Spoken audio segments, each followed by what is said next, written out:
How to create Gmail account without phone number. So if you want to go ahead and create a Gmail account without any phone number, let me tell you how you're going to do it, okay? So first of all, we're obviously going to go ahead and click on add another account and actually go ahead and create an account for ourselves. So I'm going to click on use another account.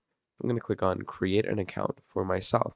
Now, once you do that, obviously choose your first name and everything, okay? You're going to go with that, then click on next. You're going to choose your date of birth, obviously necessary things that you are going to need to go with. So I'm just going to add mine. There we go. Then you have your gender. Go with that. Now, once you go with that, here it's going to ask you your username. So I'm just going to add something random. Now, once you've added that, click on enter.